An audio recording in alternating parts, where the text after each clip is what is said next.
علیکم ورحمۃ اللہ وبرکاتہ۔ الحمدللہ الحمدللہ رب العالمین۔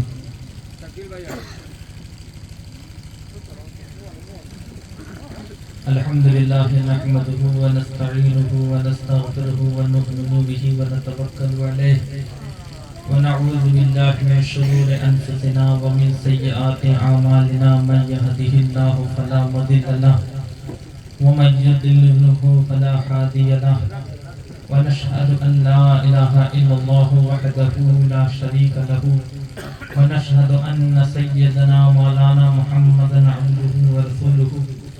اللہم صلی علی سیدنا محمد النبی الامی وعلی الجود والکرم ومنبع العلم والحلم والحکم وآل الاکرام وامنہ الکریم وعبد المکرم وبارک وسلم صلی اللہ علیہ وآلہ وسلم۔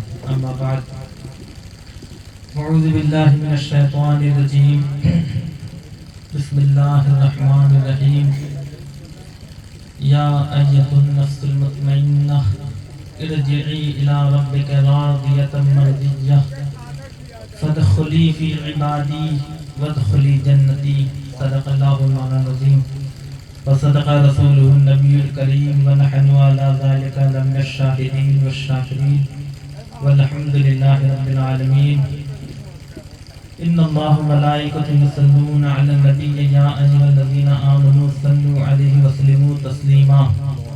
اللہم صل وسلم وبارک علی سیدنا و مولانا محمد وعلی آل سیدنا مولانا محمد صلاة تنجینا بها من جميع الأهوال والآفات وتقضينا بها جميع الحاجات وتطهرنا بها من جميع السيئات وترفعنا بها إنك على درجات وتبلغنا بها أقصى الغايات من جميع الخيرات في الحياة بعد الممات إنك على كل شيء قدير۔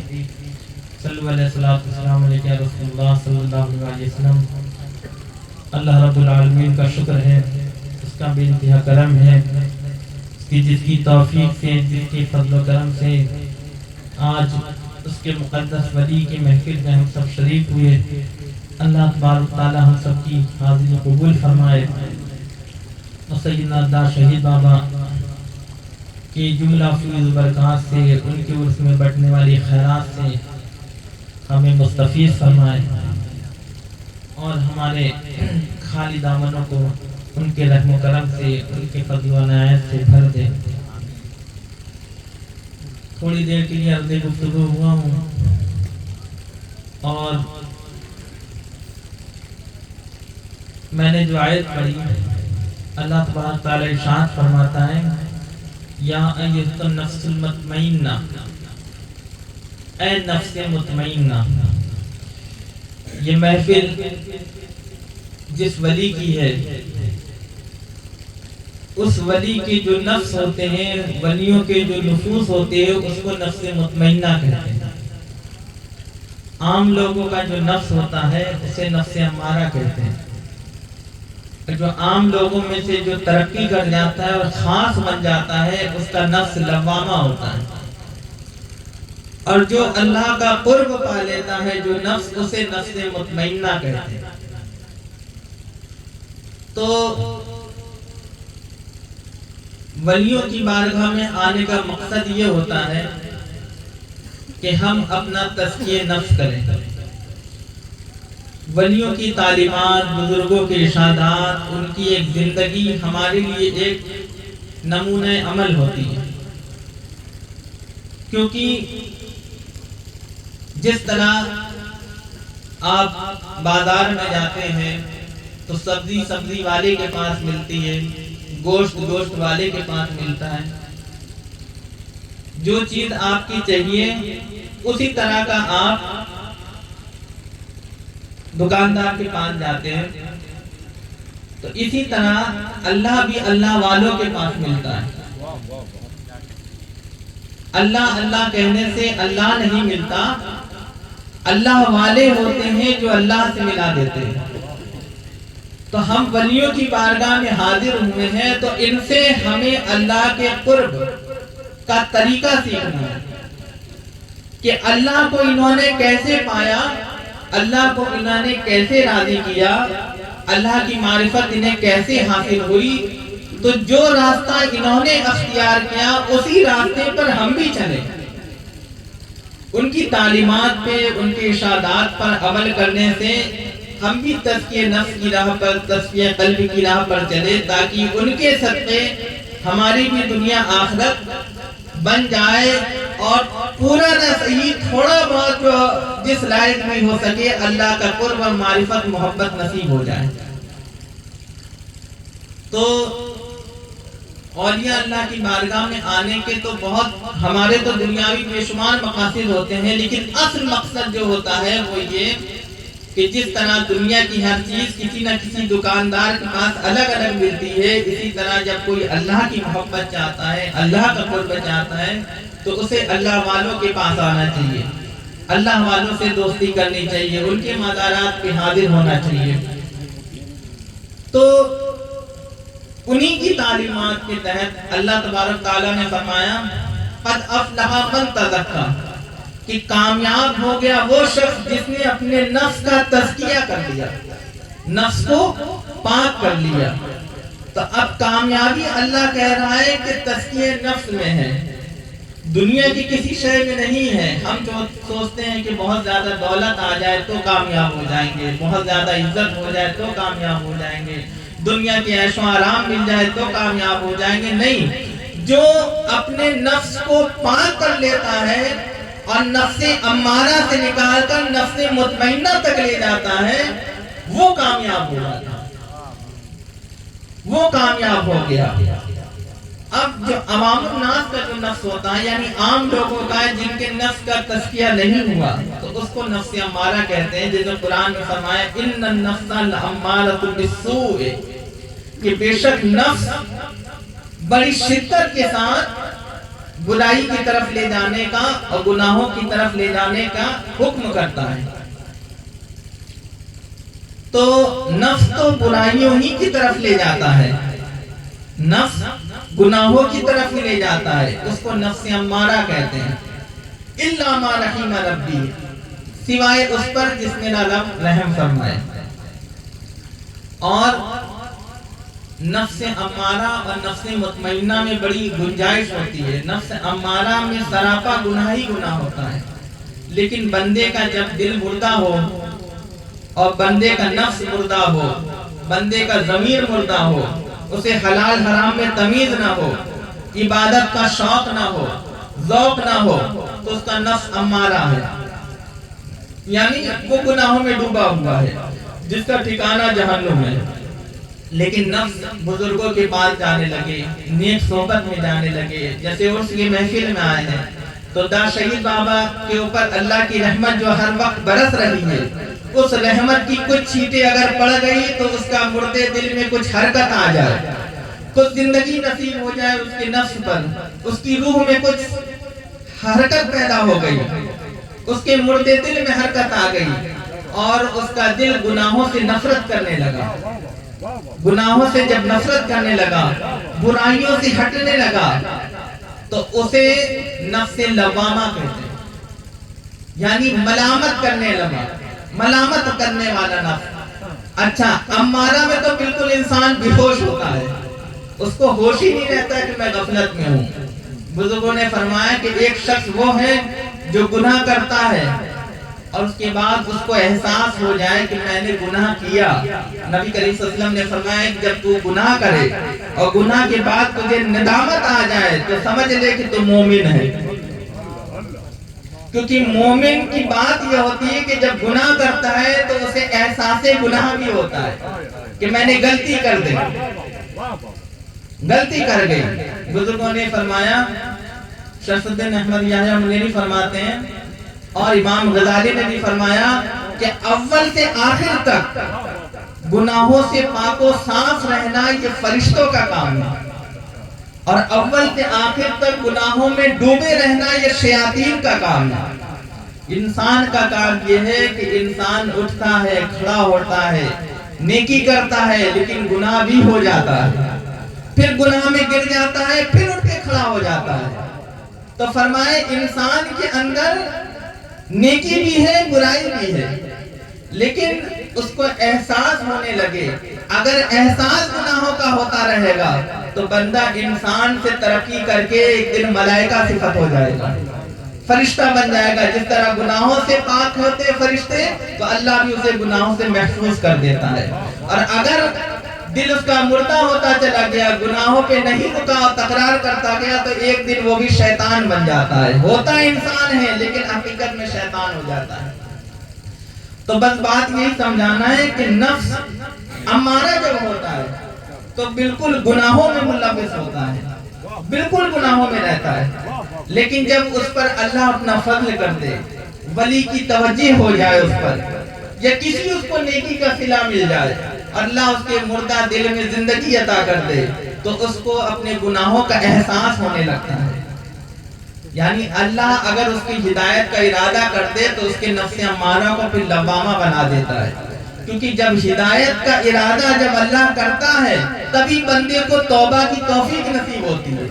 جب تک اللہ ہدایت کا ارادہ نہ کرے بندے کو احساس گناہ ہی نہیں ہوتا۔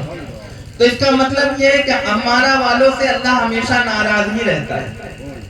جس سے خوش ہوتا ہے اللہ کسی نیکی کی بنا پر، کسی ولی کی مزار پہ حاضری کی بنا پر، کسی ایسے بھولے بسرے اس سے کوئی نیکی ہو جاتی ہے جس کی بنا پر جگنوں کی طرح اس کے دل میں نور چمک جاتا ہے، اور ایک بجلی چمکتی ہے ایک روشنی کی طرح، تو اس نور سے اس کے مردہ دل میں حرکت ہوتی ہے، تو وہ گناہوں کا احساس کراتا ہے اور بندے کو توبہ کی طرف لاتا ہے۔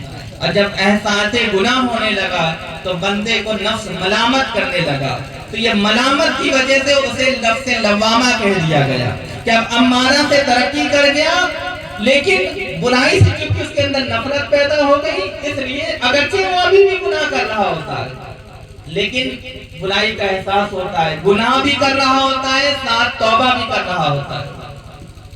اچھا، ایک بڑی خاص بات میں یاد آ رہا ہوں کہ بہت سے بندے ایسے ہوتے ہیں امارہ والے، ان کے اندر نفس نگیٹو خیالات پیدا کر دیتا ہے کہ اب تو ہے ہی گنہگار، تجھے کیا کرنا، اللہ تیری توبہ قبول نہیں کرے گا۔ سیدنا داتا علی حجویری گنج بخش رضی اللہ تعالیٰ عنہ فرماتے کہ ایک شخص تھا، اس نے گناہ کیا، اور گناہ کے بعد اس نے توبہ کری، پھر اس کے بعد پھر گناہ کی خواہش ہوئی، پھر گناہ کیے، پھر توبہ کی، تو بار بار توبہ توڑتا جاتا اور گناہ کرتا جاتا۔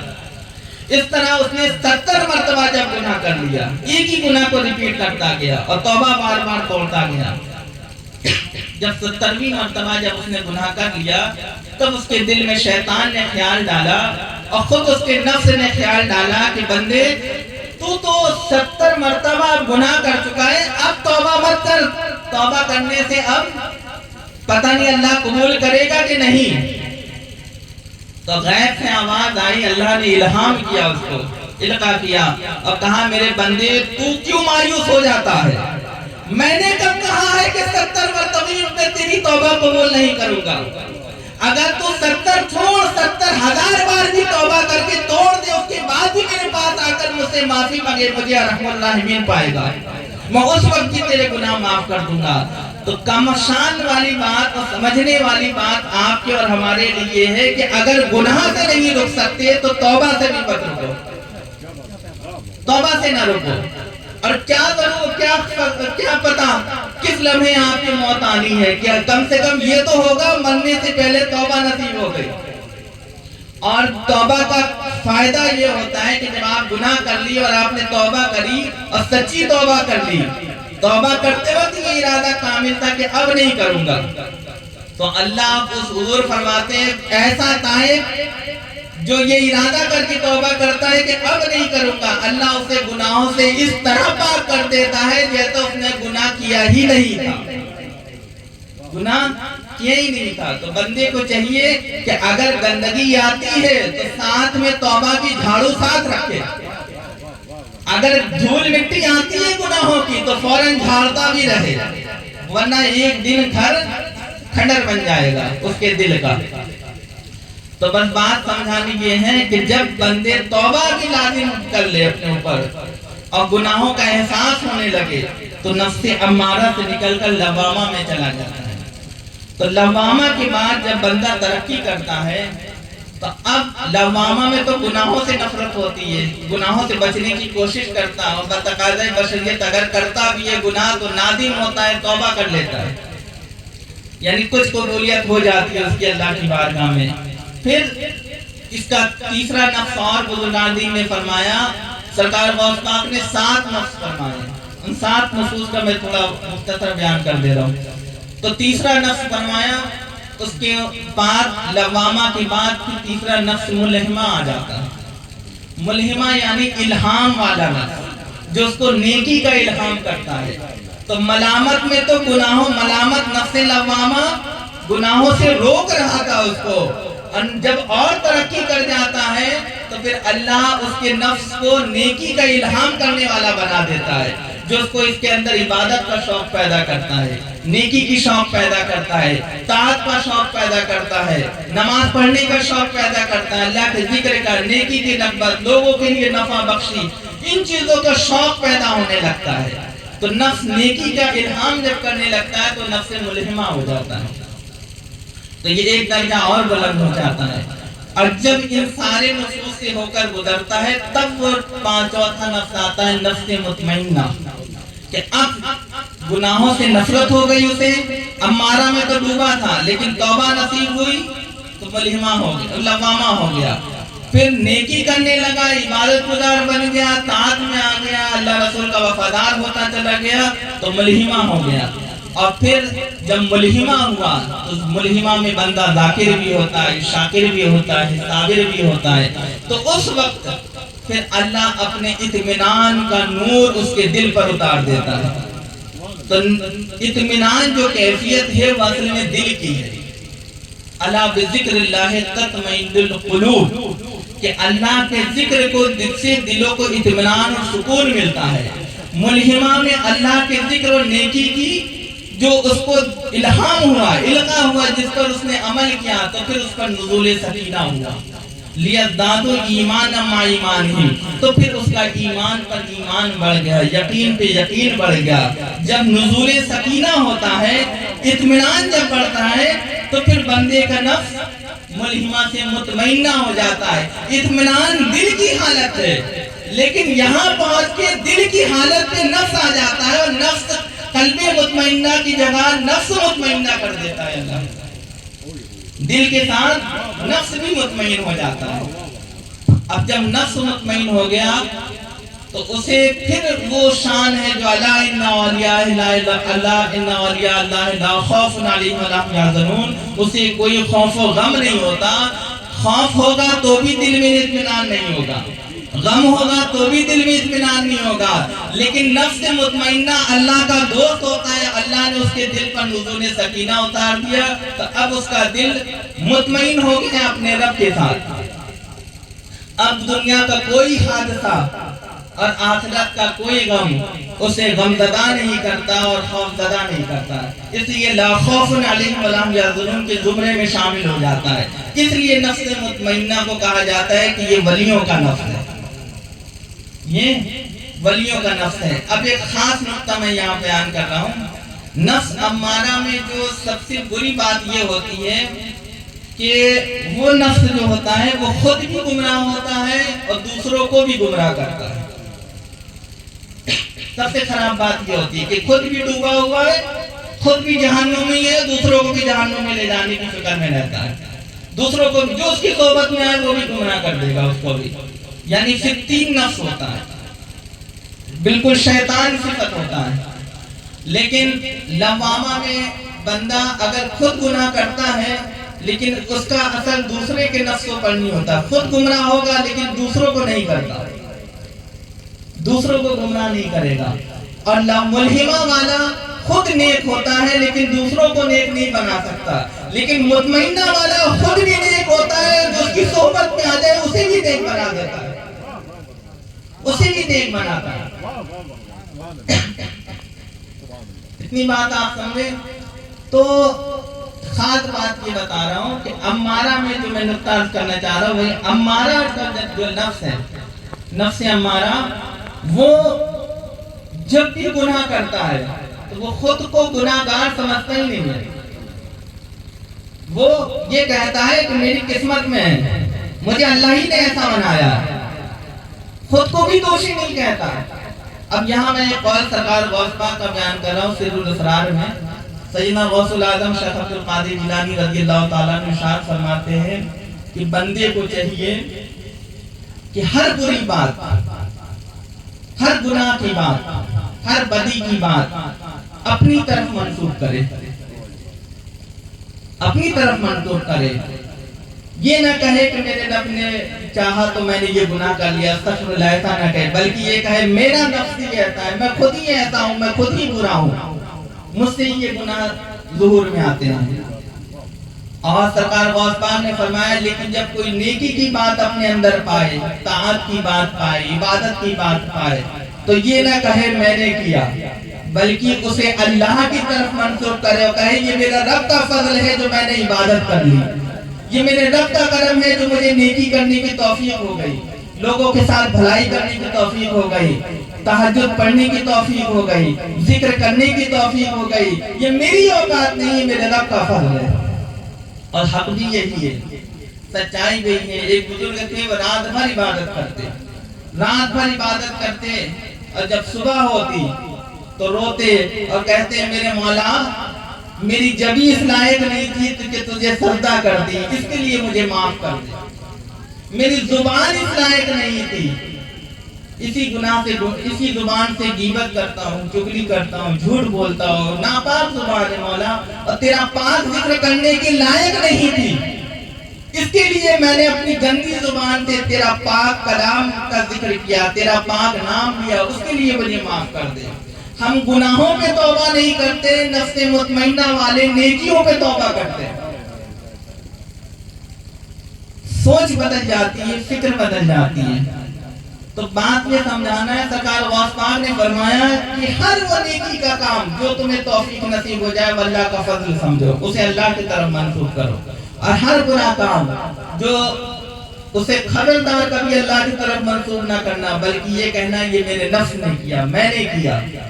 اور اس کی مثال آپ نے ایسے فرمائی کہ جب ابلیس کو اللہ نے مردود کر دیا، شیطان کو کہا کہ نکل جا مردود، تو اس نے کیا کہا؟ اس نے کہا اے اللہ جس طرح تو نے مجھے گمراہ کیا ہے اسی طرح میں ابن آدم کو گمراہ کروں گا۔ خود گمراہ خود سے ہوا تھا، حسد میں ہو گئے آدم علیہ السلام کے، آدم علیہ السلام کے حسد میں گمراہ ہوا، جلنے لگا کہ خلیفہ ان کو بنایا جا رہا ہے، یہ تو مٹی کے بنے، افضل میں ہوں، انا خیر منہ، میں اس سے بہتر ہوں، مجھے بننا چاہیے۔ خود جلن ہوئی، خود حسد ہوا، خود تکبر کیا، اور منسوب اللہ کی طرف کر رہا ہے کہ تو نے مجھے گمراہ کیا، اللہ کی طرف منسوب کر رہا۔ تو غوث پاک فرماتے ہیں کہ شیطان کی بات ہے کہ وہ گناہوں کو اللہ کے اوپر پھینکتا ہے، یہ شیطان کا کام ہے، اور اس کے لیے اور اللہ سے کہہ رہا ہے کہ اگر تو نے گمراہ کیا تو میں اس کا بدلہ لوں گا اور ابن آدم کو گمراہ کروں گا۔ کہنے لگے ابلیس مت بنو، غوث پاک نے فرمایا شیطان مت بنو بلکہ آدم بنو، آدمی بن جاؤ۔ جس طرح سیدنا آدم علیہ السلام کی صفت یہ تھی کہ غلطی ہو گئی ان سے، دانا کھا لیا، وہ بھی اللہ کے عشق میں کھایا تھا، کیونکہ کھلایا کم وقت میں ایسا وار کر کے کھلایا تھا، یہ کہہ کے کھلایا تھا کہ آدم، ابلیس نے کہا تھا کہ آدم یہ اگر تم نے دانا کھا لیا تو ہمیشہ اللہ کے قرب میں رہو گے، اللہ کے قریب رہنے کے لالچ میں کھایا۔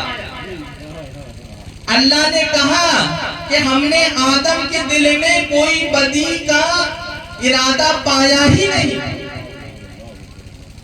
کوئی ارادہ پایا ہی نہیں، میرے آدم سے بھول ہو گئی، بھول یہ ہو گئی کہ وہ دشمن کو دوست سمجھ بیٹھا، ابلیس کی بات کو صحیح سمجھ بیٹھا، اس لیے یہ بھول تھی۔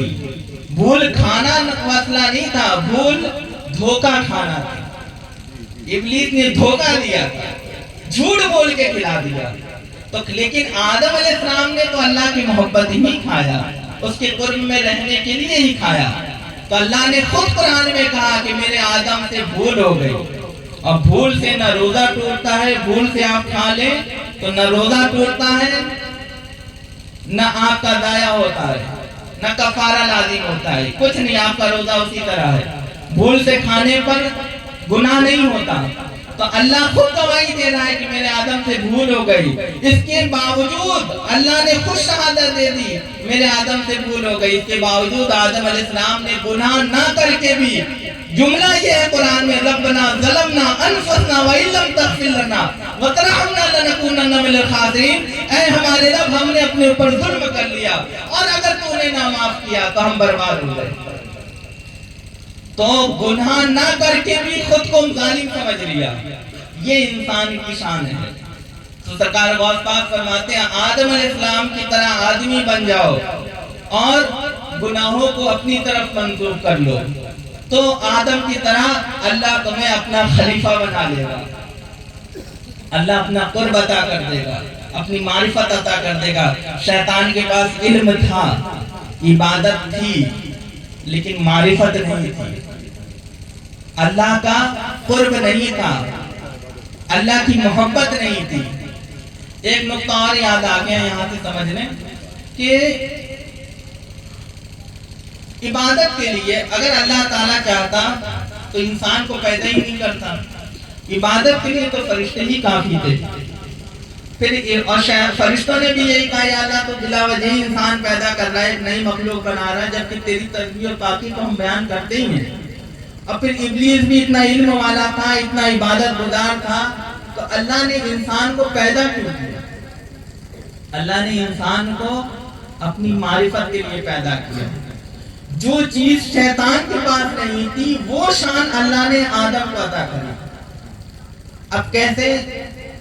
سیدنا باعزید بستامی رضی اللہ تعالیٰ عنہ نے فرمایا کہ اے اللہ مجھے کوئی ایسا کام بتا کہ میں تجھے ایسے کام کروں جس سے تم راضی ہو جائے، تو مجھے اپنی معرفت بھی دے، اپنی محبت بھی دے، اپنے قرب بھی دے، اپنی رضا بھی دے۔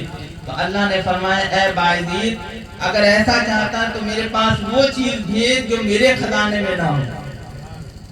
سیدنا باعزید بستامی نے فرمایا مولا ایسی کون سی شے ہے جو تیرے خزانے میں نہیں ہے؟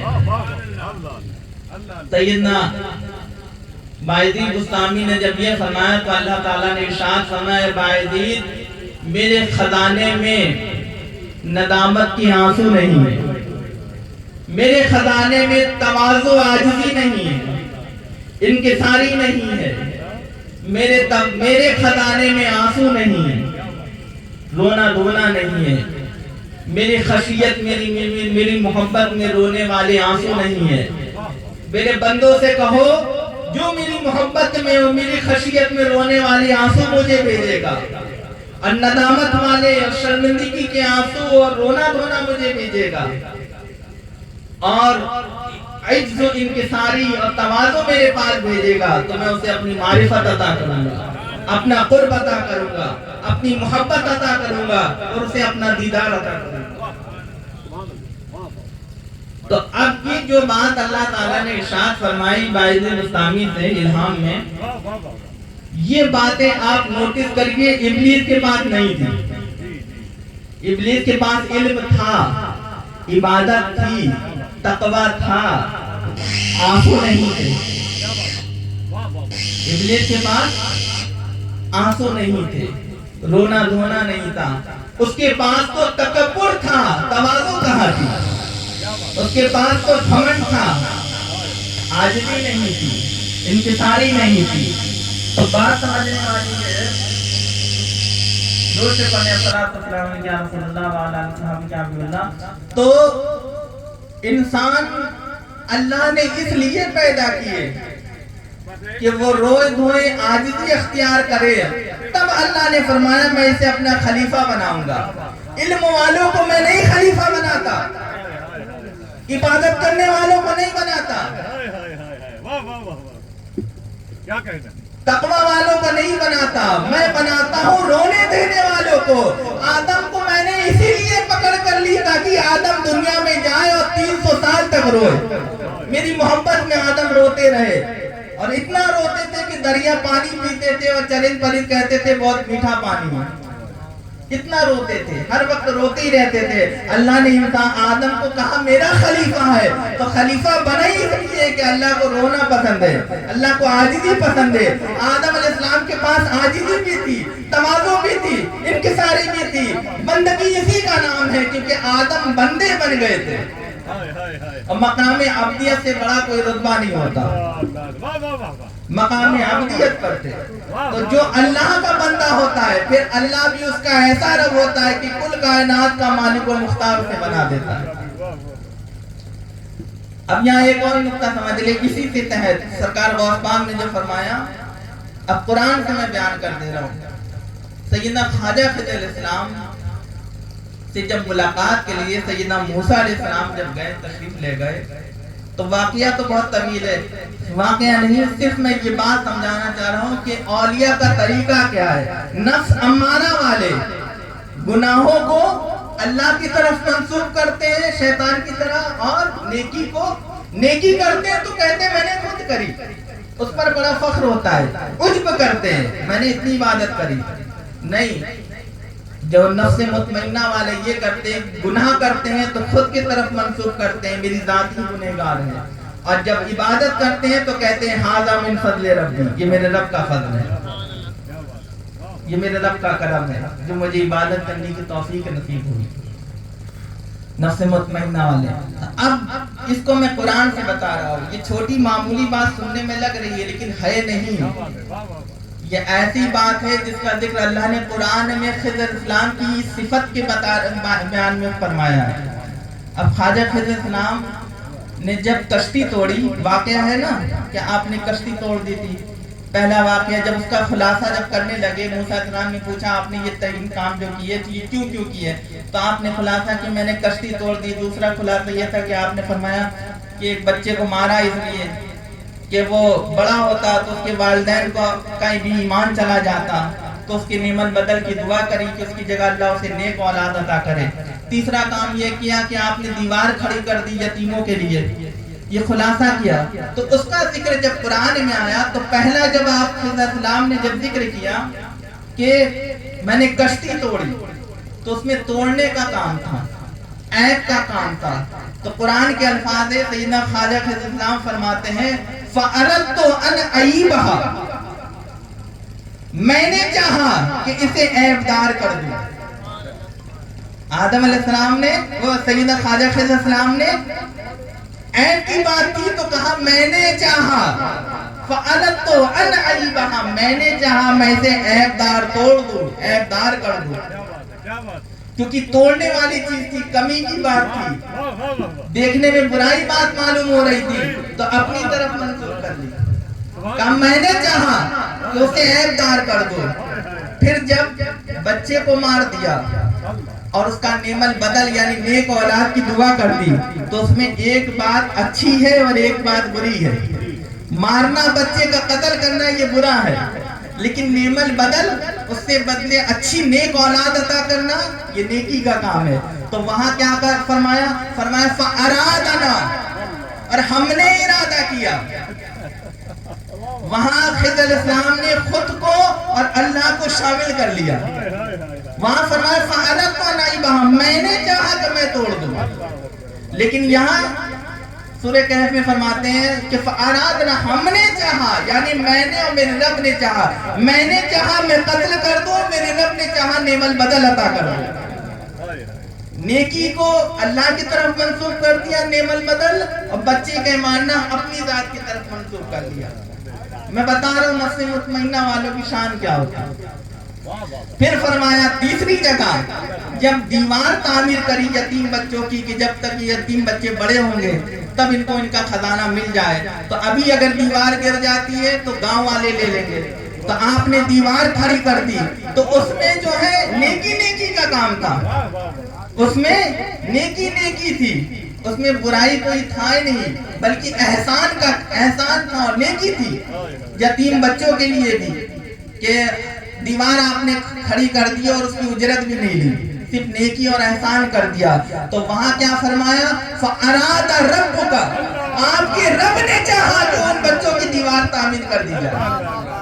وہاں اپنی ذات کا نام ہی نہیں لیا، وہاں صرف پوری نیکی نیکی احسان کی تو وہاں کہا کہ آپ کے رب نے چاہا کہ نیکی کا صلہ دے دیا جائے، دیوار کھڑی کر دی جائے۔ تو نیکی اور عبادت، طاعت، جتنی بھی نیک کام ہوتے ہیں، قرآن بھی یہ کہتا ہے، خضر علیہ السلام کی صفت بھی یہ کہتی ہے، اولیاء کی شان بھی یہ کہتی ہے، اسے اللہ کی طرف منسوب کر دو، اور جو گناہ کے کام ہے اسے اپنی ذات کی طرف منسوب کر دو۔ جس طرح خضر علیہ السلام نے کیا، عیب کی بات آئی کہا میں نے کیا، اور جب جہاں عیب اور اچھائی دونوں کی فرمایا ہم نے کیا، اور فرمایا جب جہاں نیکی نیکی تھی، احسانی احسان تھا، وہاں کہا میرے رب نے چاہا تو کر دیا۔ تو بات سمجھانا یہ ہے کہ امارہ میں اور مطمئنہ میں فرق یہ ہوتا ہے، سوچ بدل جاتی ہے، صرف سوچ بدل جاتی ہے کہ آدمی کی سوچ بدلنا۔ سوچ کیا ہے؟ کسی کو دکھائی دیتی ہے؟ نہیں دکھائی دیتی۔ سوچ آپ کی باطن میں ہوتی ہے، نیگیٹو تھنکنگ رکھ لیں چاہے پوزیٹو تھنکنگ رکھ لیں۔ نیگیٹو تھنکنگ یعنی غلط سوچ، ایسے خیالات، ایسے سوچ جو آپ کے اندر مایوسی پیدا کرے، اللہ رسول سے دور کرے، وہ شیطان کی طرف سے ہوتی ہے، اور دل میں الجھن پیدا کرے۔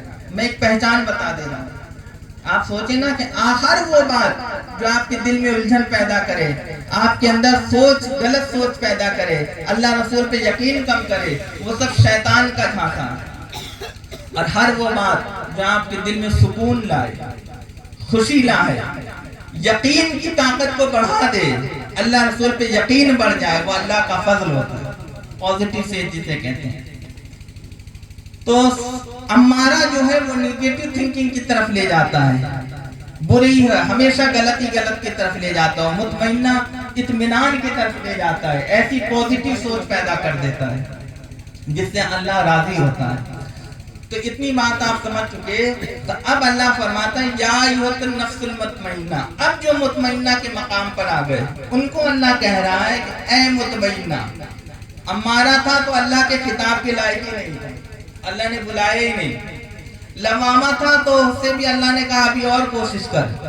ملہمہ تھے تو اللہ نے فرمایا اور محنت کر۔ جب مطمئنہ ہو گیا تو اللہ نے فرمایا یا ایھا النفس المطمئنہ، اے مطمئنہ قریب آ جا۔ اب اللہ بلا رہا ہے، جب نفس مطمئنہ پہ آ گیا بندہ تو فرمایا ارجعی، اور قریب ہو جا۔ اے اطمینان پانے والے نفس، اب تھوڑی اور محنت کر لے، میرا نزول سکینہ نور تیرے دل میں آ گیا تو اب تھوڑا اور قریب ہو جا۔ ارجعی الی ربک راضیہ، اور اتنا قریب ہو جا کہ تو اپنے رب سے راضی ہو جا، تو اپنے رب سے راضی ہو جائے۔ ومرضیہ، راضیۃ مرضیہ، اور جب تو اپنے رب سے راضی ہو جائے گا تو اس کا انعام یہ ہوگا کہ میں رب ہو کر تجھ سے راضی ہو جاؤں گا۔ راضیۃ مرضیہ۔ اب بزرگان دین نے فرمایا نفس مطمئنہ سے جب بندہ ترقی کرتا ہے تو نفس راضیہ پر جاتا ہے، اور اس کا انعام یہ ملتا ہے جب نفس راضیہ پر صابر ہو جاتا ہے، ثابت ہو جاتا ہے، ثابت قدم ہو جاتا ہے تو اللہ اس سے راضی ہوتا ہے، تو اسے نفس مرضیہ کہتے ہیں۔ اب یہاں بندہ ولی کامل ہونے لگتا ہے۔ تو اس کی مثال ایسے سمجھیں، سیدنا راضیہ مرضی کیا، سیدنا ابراہیم علیہ السلام کو جب نار نمرود میں ڈالا جا رہا تھا تو سیدنا ابراہیم علیہ السلام کے پاس سیدنا جبرائیل علیہ السلام آئے اور کہنے لگے کہ اے ابراہیم، اگر آپ چاہیں میں آپ کی مدد کے لیے آیا ہوں، اگر آپ چاہیں حکم دیں مجھے تو میں ابھی اس آگ کو بجھا دوں اور آپ کو بچا دوں۔ تو آپ نے فرمایا، آپ نفس راضیہ پہ تھے، بات یہ سمجھانا۔ آپ نے فرمایا نہیں، خوب جانتا ہے رب جلیل کہ اب آگ میں گرتا ہے اس کا خلیل، اے جبرائیل واپس جا، تیری ضرورت نہیں، مجھے میرا رب کافی ہے۔ آپ ہی کی دعا ہے، حسبنا اللہ و نعم الوکیل، مجھے اللہ کافی ہے، وہی میرا کارساز ہے۔ اگر اللہ ابراہیم کو نارے نمرود میں پھیرنے پہ راضی ہے تو ابراہیم نارے نمرود میں کودنے کو راضی ہے. اے جبرائیل مدد کی ضرورت نہیں، واپس جا. جبرائیل السلام واپس چلے گئے. نفس راضیہ سمجھ گئے کہ بندہ کو اللہ تعالیٰ مصیبت میں رکھے، بلاؤں میں رکھے، بیماریوں میں رکھے، تکلیفوں میں رکھے، اذیت میں رکھے، ذلت میں رکھے، جس حال میں رکھے اس میں صابر رہے، شاکر رہے، ذاکر رہے، اللہ کی مرضی پہ راضی رہے. تو نفس راضیہ ہے ابراہیم علیہ السلام کی طرح. اب مرضیہ کے مقام پر کیسے گئے ابراہیم علیہ السلام؟ جب آپ نے آگ میں کود گئے، چھلانگ لگا دی، تب اللہ تعالیٰ نے فرمایا یا نارو کونی برد و سلام علی ابراہیم، اے آگ خبردار میرے ابراہیم کو نہیں جلانا، بلکہ ابراہیم کے لیے سلامتی اور ٹھنڈی ہو جا، ٹھنڈی ہو جا. اللہ راضی ہو گیا ابراہیم علیہ السلام سے. فرمایا ابراہیم میری رضا پر راضی تھا، کودنے کے لیے تیار ہو گیا، اب میں رب ہو کر ابراہیم کو بچانے پر راضی ہوں، اس کو شان عطا کرنے پر راضی ہوں. اس کے لیے میں نے صفت بدل دی. آگ گرم ہوتی ہے، میں نے کہا سرد ہو جا. اللہ تعالیٰ نے آگ کی تاثیر بدل دی. فرمایا آگ جلانے والی ہوتی ہے لیکن ابراہیم کے لیے اب سلامتی والی اور بردہ و سلامن، ٹھنڈی ہو جا اور سلامتی والی ہو جا. تو اللہ سے جب بندہ اللہ سے اس قدر راضی ہو جاتا ہے تو پھر اللہ بھی اسے مرضیہ کی شان عطا کر دیتا ہے. یعنی پھر رب بھی اپنی قدرت سے اس کے کام اس کو اپنے اوپر لازم کر لیتا ہے. یعنی اس کی تکلیف کو دور کرنا، اس کی مصیبتوں کو دور کرنا، اس کا رزق کا کفیل ہونا، اس کی دنیا کی حاجتیں پوری کرنا، اس کے مشکلات کا حل کرنا. حسبنا اللہ و نعم الوکیل. پھر اس کا کارساز اس کا رب خود ہوتا ہے، اس کی اس حفاظت کا ذمہ دار اللہ خود ہو جاتا ہے. اب اتنا اللہ راضی ہوتا ہے کہ پھر بندہ اگر کسی کے لیے دعا بھی کر دے تو اللہ تقدیر بھی بدل دیتا ہے. اور یہی حال سیدنا ایوب علیہ السلام کا تھا. سیدنا ایوب علیہ السلام بھی جب اللہ کی مرضی پہ شدید ایک طویل مدت، روایتوں میں آتا ہے کہ 18 سال تک آپ مسلسل ایک طویل بیماری میں، شدت کی بیماری میں مبتلا رہے. تو یہ آپ کا مقام راضیہ تھا. اور جب اللہ کی مرضی پہ راضی رہے تو پھر اللہ نے کہا اے ایوب تم ہمارے رضا پر راضی رہے، اب ہم تمہاری بیماری کو بھی صحت عطا کرتے ہیں اور جو کچھ تم نے کھویا ہے. روایتوں میں آیا ہے کہ آپ کی اولاد تک مر گئی تھی، اللہ نے دوبارہ زندہ کر دیا. آپ کی جتنا مال لٹ گیا تھا، ختم کر دیا تھا شیطان نے، اللہ نے اس کا چوگنا عطا کیا، اس سے چوگنی عزت عطا کر دی، چوگنی صحت عطا کر دی، چوگنی مال و دولت عطا کر دی. اللہ نے اس سے زیادہ عطا کر دیا. تو ایک مدت تک راضیہ پر رہے، لیکن پھر جب اللہ کی رضا میں کھڑے ہو کر گئے تو پھر اللہ ان سے راضی ہو گیا.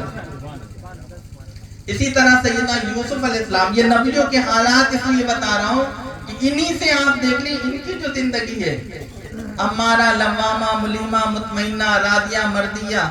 تو راضیہ مرضیہ میں انبیاء علیہ السلام بڑا کمال کا درجہ رکھتے ہیں، کیونکہ نبیوں ولیوں کی زندگی راضی اور مرضیہ ہی پہ گزرتی ہے. وہ اللہ سے راضی ہوتے ہیں اور اللہ ان سے راضی ہوتا ہے.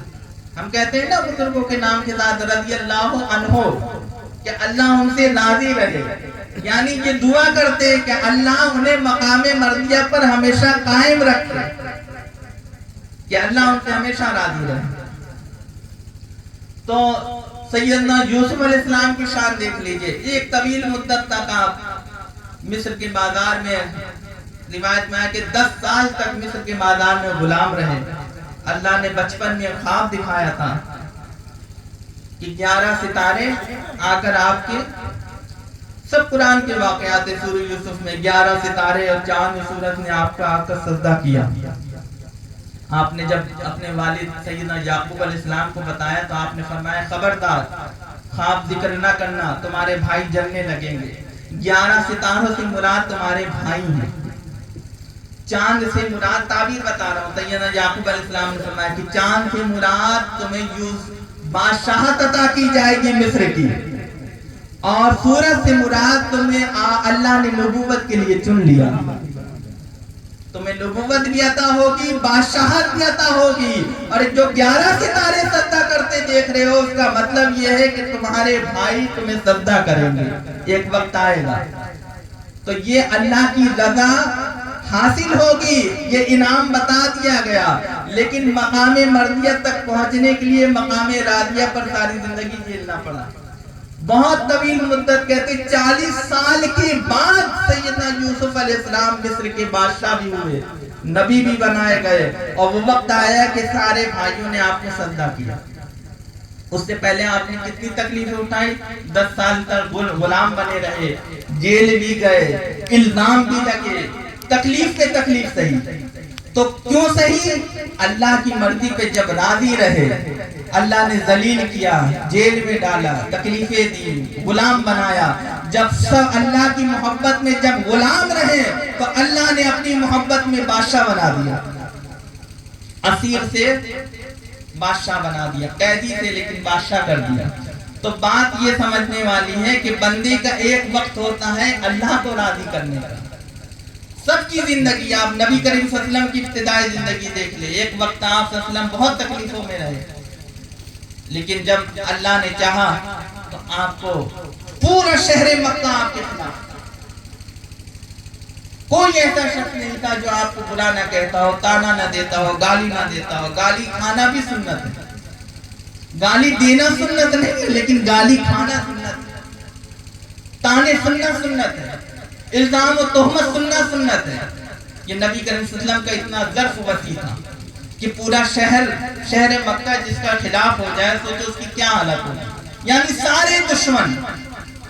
اور ایک وقت وہ آیا، یہ مقام راضیہ پہ تھے، ایک وقت وہ آیا آقا علیہ السلام کا کہ جب فتح مکہ اللہ نے کر دیا تو سارے جو گالیاں دینے والے تھے حضور کے ترانے گانے والے بن گئے، جو جان لینے والے تھے جان دینے والے بن گئے. صحابہ کہتے تھے کہ صلح حدیبیہ کے موقع پر آقا علیہ السلام کی اتنی زیادہ بے ادبی کری تھی جن صحابیوں نے، ہمارے دل چھلنی ہو گئے تھے، ہمارے دل بڑی تکلیف میں رہا کرتے تھے.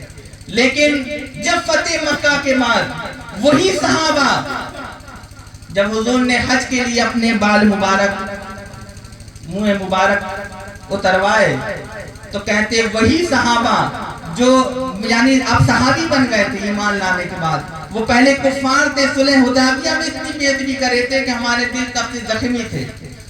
فرماتے ہیں کہ وہ لوگ جو کفار تھے وہ فتح مکہ کے بعد ایمان لانے کے بعد رسول اللہ صلی اللہ علیہ وسلم نے جب منہ مبارک اپنے اتروائے تو وہ آپس میں وہ صحابہ لڑائی کرتے تھے منہ مبارک ایک دوسرے سے لینے کے لیے. کہنے لگے، صحابہ کہتے ہیں ان کا عشق رسول دیکھ کر اس دن ہمارا سینہ ٹھنڈا ہو گیا، اس دن سینہ ٹھنڈا ہو گیا. تو بس بات یہ سمجھنے والی کہ ایک دور راضیہ کا ہے، ایک دور مرضیہ کا ہے. نبیوں کی ساری زندگی ایک ہی ہے. نبی کریم صلی اللہ علیہ وسلم کی بھی ہے. سرکار غوث پاک کی بارگاہ میں آ جائے. سرکار غوث پاک 50 سال کی عمر تک آپ جنگلوں میں رہے، اللہ ہی کو راضی کرتے رہے. آپ فرماتے میرے تن پر کپڑے بھی نہیں ہوتے تھے، ایک چادر ہوتی تھی جو اوڑھ لیا کرتا تھا. فرماتے دنیا میں اتنا گمنام تھا کہ کوئی مجھے نہیں پہچانتا تھا، اور میں پاگلوں کی طرح کانٹوں پہ دوڑا کرتا تھا، یعنی پیر میں چپل بھی نہیں ہوتی تھی. یہ سرکار غوث پاک فرماتے ہیں. لیکن ایک وقت وہ آیا کہ اللہ نے بغداد کے منبر پر بادشاہوں کا لباس پہنا کر بیٹھایا اور اعلان کروایا، قدمی حاضی علی رقبت کلی ولی اللہ، میرا قدم اللہ کے ہر ولی کی گردن پر ہے. دنیا کا چھوڑو، اللہ نے ولیوں کا بادشاہ بنا دیا. اللہ نے ایسی بادشاہت عطا کری کہ بادشاہ وقت بھی غوث پاک کے پاس آ کر انتظار کرتا، اور غوث پاک فرماتے کہ عبد القادر تجھے حکم دیتا ہے کہ تو یہ کام کر. یعنی بادشاہ پر بھی حکومت فرماتے. بادشاہ بھی عام لوگوں کی طرح، اور بادشاہوں کو چھوڑ دو، بڑے بڑے اولیاء آپ کی محفل میں عام سامعین کی طرح بیٹھ کر آپ کا واز سنتے، آپ کا واز سنتے. یہاں تک کہ سیدنا خواجہ خضر اسلام بھی عام سامعین کی طرح بیٹھ کر آپ کا واز سنتے. اور اتنا ایک بار آیا روایت میں کہ خواجہ اسلام اڑے چلے جا رہے تھے، سرکار غوث پاک تقریر فرما رہے تھے، اچانک آپ ہوا میں اڑے اور خضر اسلام کا ہاتھ پکڑ لیا اور فرمایا بنی اسرائیل کلام محمد ہی سن لے۔ خواجہ خضر اسلام نیچے اترا کر آ کے بیٹھ گئے، اور جب بیٹھے آپ نے غوث پاک کی پوری تقریر سماعت کری، اور اس کے بعد خواجہ خضر اسلام پر اتنا آپ کی تقریر کا اثر ہوا کہ جس سے بھی ملتے تھے خواجہ خضر اسلام فرماتے تھے کہ جو شخص بھی دنیا آخرت کی بھلائی چاہے، دنیا آخرت کی کامیابی چاہیے، اسے چاہیے کہ حضرت شیخ کی محفل کو اپنے اوپر لازم کر لے، غوث اعظم کی محفل میں جایا کرے۔ تو یہ شان تھی کہ خواجہ خضر اسلام جن کو اللہ نے علم لدنی عطا کیا تھا، موسیٰ علیہ السلام جن کے پاس گئے تھے ملاقات کے لیے، وہ بھی عام سامعین کی طرح بیٹھ کر سرکار غوث پاک کا کلام سنتے ہیں۔ تو یہ کب ہوتا ہے؟ جب مقام راضیہ سے ولی گزر کر مقام مردیہ پر آ جائے کہ اب اللہ بھی ان سے راضی ہو گیا، اللہ ان سے راضی ہو جاتا ہے۔ غوث پاک نے اللہ کی محبت میں کھانا چھوڑ دیا، اللہ نے اپنی محبت میں غوث اعظم کو کھلانا شروع کر دیا۔ قسمیں دے دے کے کھلاتا ہے پلاتا ہے تجھے پیارا اللہ تیرا، چاہنے والا تیرا۔ تو چاہنے والا تب بنیا اللہ، پہلے غوث اعظم نے چاہا، تو مقام راضیہ پہ پھر مقام مرضیہ پر آ جاتے ہیں۔ اتنی بات آپ سمجھ چکے، تو آگے چلیے۔ اب راضیہ مرضیہ کے بعد آتا ہے، اچھا ایک حدیث شریف اور آخری میں بیان کر دوں۔ سید راضیہ مرضیہ کے تحت نبی کریم صلی اللہ علیہ وسلم کی بارگاہ میں ایک شخص صحابی کھڑے کہیں یا رسول اللہ میں اللہ سے بہت محبت کرتا ہوں۔ حضور نے فرمایا کہ اے اللہ سے محبت کا دم بھرنے والے، تو اگر واقعی میں اللہ سے محبت کرتا ہے تو پھر مصیبتوں کے لیے تیار رہے، تکلیفوں پر صبر کرنے کے لیے تیار رہے، اللہ آزمائے گا، اللہ آزمائے گا۔ نبی کریم صلی اللہ علیہ وسلم نے فرمایا کہ جب تم کسی چیز کو خریدنا چاہتے ہو، سیب مثال کے طور پر خریدنا چاہتے ہو، تو اسے کیسے الٹ پلٹ کے دیکھتے ہو؟ چاروں طرف گھما کے دیکھتے ہو کہ کہیں کوئی نقص تو نہیں ہے، اگر نقص ملا تو رکھ دیا، دوسرا اٹھایا، تو چیک کرتے ہو۔ تو حضور فرماتے ہیں کہ اللہ بھی بندے کو چیک کرتا ہے، جس کو دوست بنانا ہوتا ہے۔ تو اللہ بھی اس سیب کی طرح اٹھا کے اس بندے کو دیکھتا ہے، دائیں سے دیکھے گا، بائیں سے، اپنی شان کے مطابق بندے کو ہر طرف سے پرکھتا ہے، آزماتا ہے۔ جب آزمائش میں کھرا اتر جاتا ہے تو پھر لے لے، اپنے پاس رکھ لیتا ہے، اپنا بنا لیتا ہے، اپنا بنا لیتا ہے۔ تو بات خواجہ نظام الدین اولیاء محبوب الہی سے سیدنا امیر خسرو نے فرمایا کہ حضرت ولایت کے معاملے میں، اللہ کی دوستی کے معاملے میں اتنی آزمائش کیوں رکھی گئی ہے، اتنی تکلیفیں کیوں رکھی گئی ہے؟ خواجہ نظام الدین اولیاء سے سوال کیا امیر خسرو نے، تو محبوب الہی نظام الدین اولیاء فرماتے ہیں اس لیے اللہ نے اتنی آزمائش رکھی ہے اپنی دوستی میں تاکہ کوئی کم ہمت، کم ظرف اس کا دعویٰ نہ کرے۔ ولی وہ ہوگا جس کا ظرف وسیع ہوگا، جو آزمائشوں میں نکھرا ہوا ہوگا، جو تکلیفوں سے گھبراتا نہیں بلکہ صبر کا پہاڑ ہوگا، صابر بھی ہوگا، شاکر بھی ہوگا، ذاکر بھی ہوگا، تو اللہ اس کو اپنی دوستی کا تاج عطا کرتا ہے۔ ایک واقعہ مجھے یاد آ گیا، بس یہ آخری راضیہ مرضیہ پھر فتح الاقبالی پہ آتا ہے کہ سیدنا موسیٰ علیہ السلام نے، اللہ تعالیٰ نے ایک بار موسیٰ علیہ السلام سے عرض کیا کہ موسیٰ،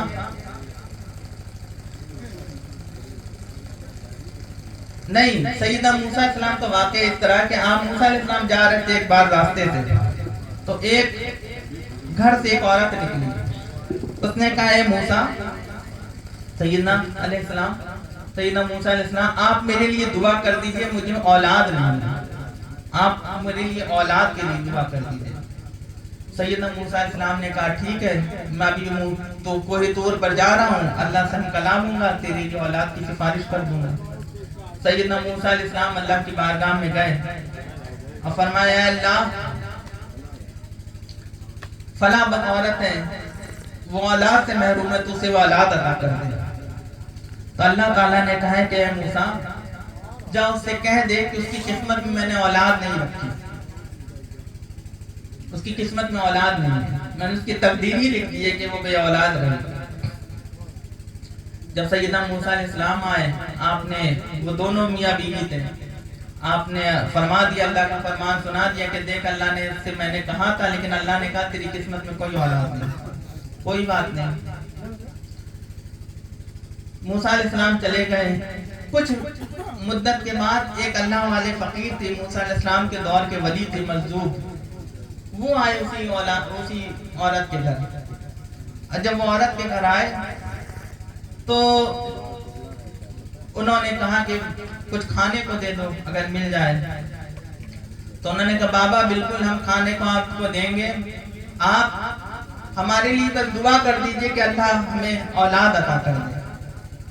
تو ولی جو تھے موسیٰ علیہ السلام کے، بنی اسرائیل کے، انہوں نے ان کو ایک روٹی جب دی، اس نے دو الگ الگ طرح سے واقعہ آیا ہے۔ ایک جگہ یہ آیا ہے کہ اس عورت نے 7 روٹی عطا کی۔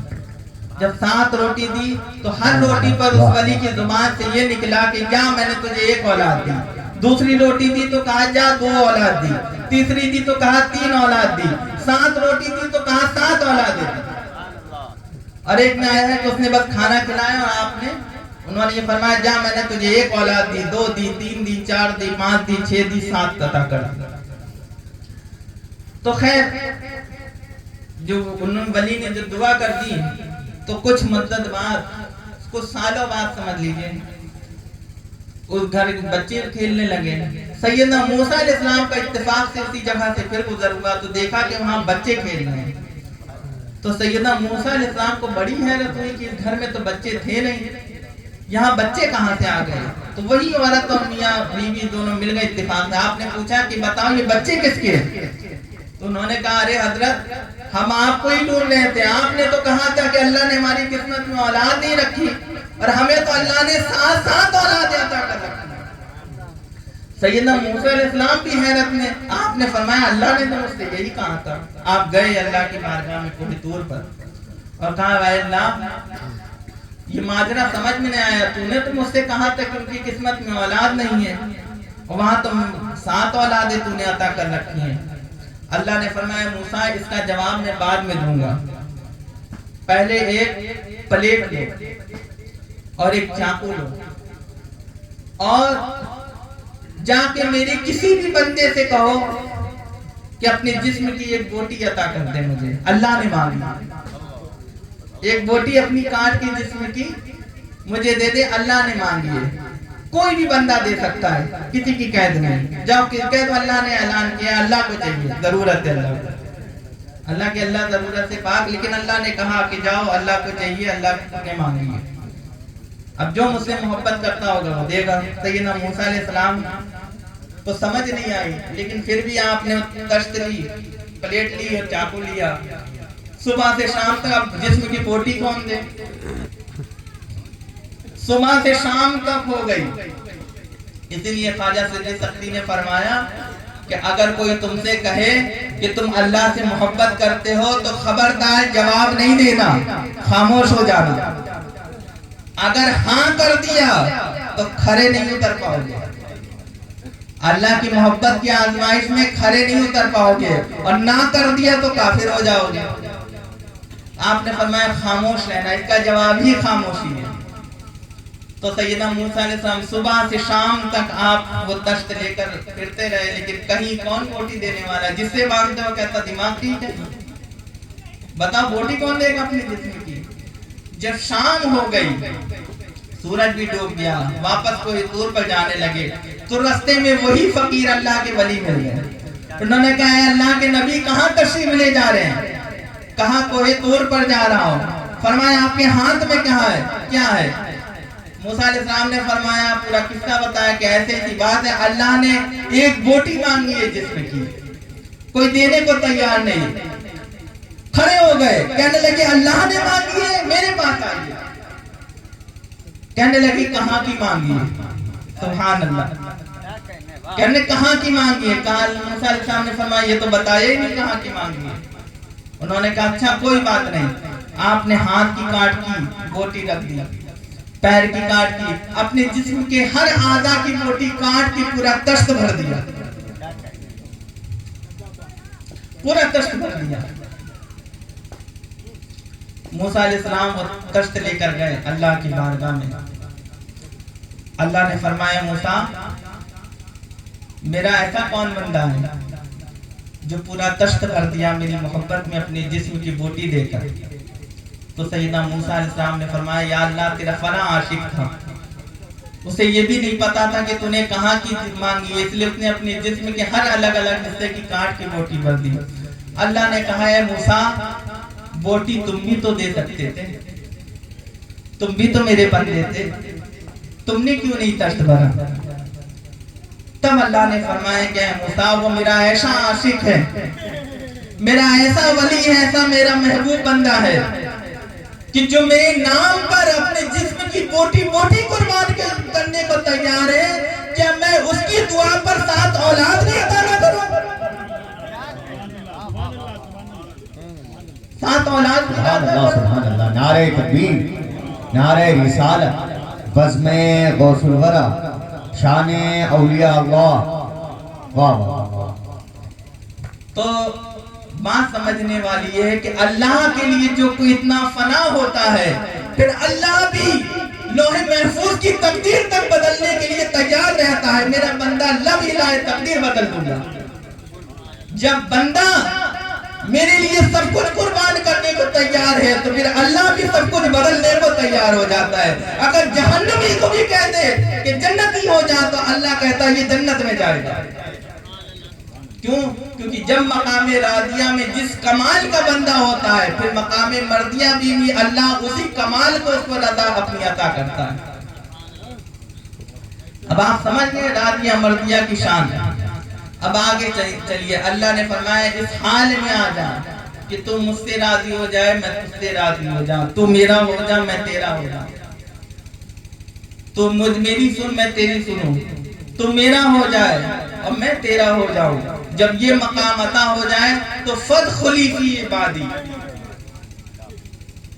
تو میرے بندوں میں شامل ہو جا. اب کن بندوں میں؟ بندے تو سبھی ہیں, ہم اور آپ بھی بندے ہیں, حتیٰ کہ کل کائنات اللہ کی بندگی میں ہے. تو بندے تو سب ہیں, یہاں وہ بندے مراد نہیں, وہ بندے جن سے اللہ راضی ہو گیا جو اللہ سے راضی ہو گئے, ان بندوں میں شامل ہو جا. مقام عبدیت کا تاج اللہ سر پہ سجا رہا ہے. اللہ نے کہا میرے خاص بندوں میں شامل ہو جا. اب مقام عبدیت سمجھیں. عبد کا جو لفظ ہے وہ بڑا کمال کا ہے اس میں, کیونکہ عبد جو ہوتا ہے, عبد کا معنی کیا ہے؟ بندہ. اصل میں جو سب سے بڑا مرتبہ ہے وہ بندے کا بندہ ہونا ہے. نبی اور رسول سے بھی بڑا جو مرتبہ ہے وہ عبد ہونا ہے. اب میں سمجھا رہا ہوں کیسے. اللہ نے فرمایا قرآن میں سبحان الذی اسری بعبدہ لیلا من المسجد الحرام الى المسجد الاقصی. پاک ہے وہ ذات جو لے گئی اپنے بندے کو. اللہ نے یہ نہیں کہا لے گئی اپنے رسول کو, لے گئی اپنے نبی کو, نہیں کہا اپنے بندے کو لے گئی. کیوں؟ کیونکہ اب بندہ جو ہوتا ہے وہ ذات ہوتی ہے. رسول ہونا صفت ہے, نبی ہونا صفت ہے, ولی ہونا صفت ہے, قطب ہونا صفت ہے, غوث ہونا صفت ہے, ابدال ہونا صفت ہے. ذات بندے کی ہوتی ہے. نبوت کا لباس پہنا دیا نبی ہو گئے. تو لباس بدلے جا سکتے ہیں, اتارے بھی جا سکتے ہیں, صفتیں بدلتی ہیں لیکن ذات نہیں بدلتی. اللہ یہاں کہہ رہا ہے میرا مصطفیٰ کی ذات گئی, صفت کو نہیں لے جا رہا. کہا کیوں؟ کیونکہ صفت کتنی بھی کم 100 صفتیں ہو لیکن ایک ذات میں سما جاتی ہے. ذات ایک ہوتی ہے, صفتیں 1000 ہو.